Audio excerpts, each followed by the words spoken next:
As you'll see, though, what I'm going to show you is an example of a very simple nuts and bolts solution to help construction sites reduce their carbon footprint, and it's anything but rocket science. If nothing else, I hope it proves that sometimes the simplest ideas can be the best, and being a simple idea, I'm perfectly qualified to present it. I'm here to talk to you about the fascinating world of waterless wheel cleaning, which I'm no doubt keeps you awake at night. Eco-Green Plant Hire, we're a micro-enterprise based in Northwich in Cheshire. There's just 5 of us involved, and the business is just 7 years old.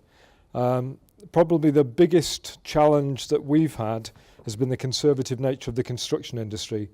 We found the guys at the coalface very set in their ways, tending to stick with methods they were comfortable with, and so it's not always been easy to persuade them to try something new.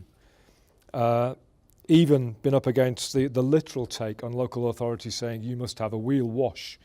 In our business, we've got a t-shirt slogan which is "wash is a dirty word."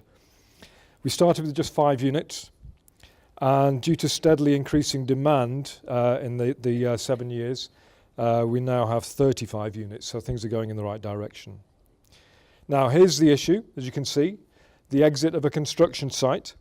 It's a legal requirement for construction companies, quarries and landfill operators to keep the public highways at the exits to their sites clear of this kind of mess.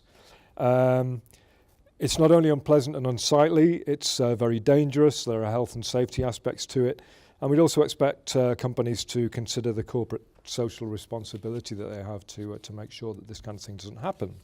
So the usual approach is either a geezer with a lance or some kind of wheel wash system, and of course, road sweepers. But there are issues with all of these. The major one is that you introduce water to a muddy construction site, you just make more mud.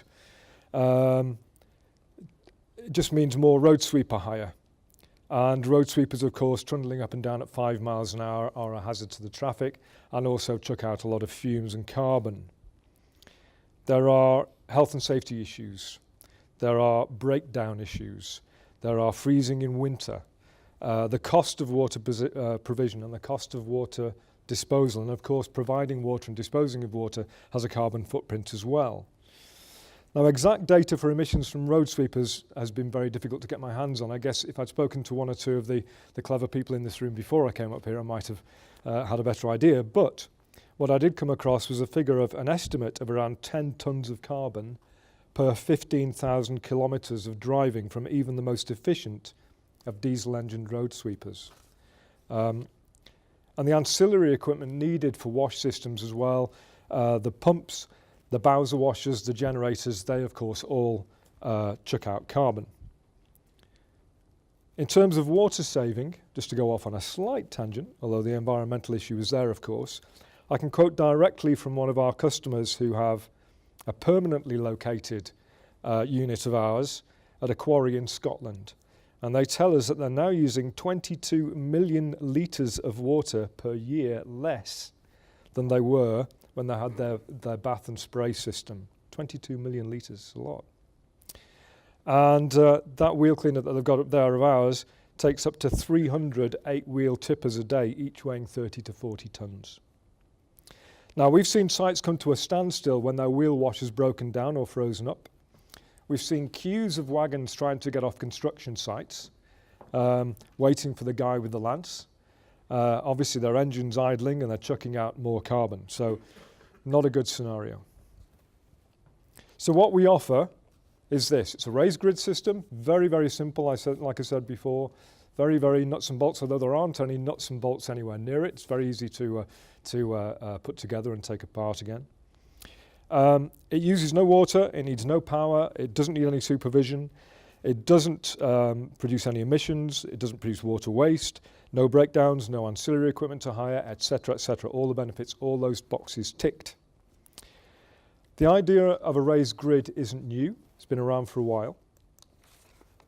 Ours is slightly different. The bars are 3 centimetres apart, 3 centimetres wide, 20 centimetres apart. And it's vibration and centrifugal force and squeezing of the tyres that does the business. And I've just noticed I'm down to 0. So, where can I go from here? Very, very quickly. We have a lot of tier 1s using our solution now. I'm sorry, that's not a Volvo vehicle there, gentlemen. These are some of our major contractors or major tier ones using our system and providing some great unsolicited testimonials. So thank you very much indeed for your attention.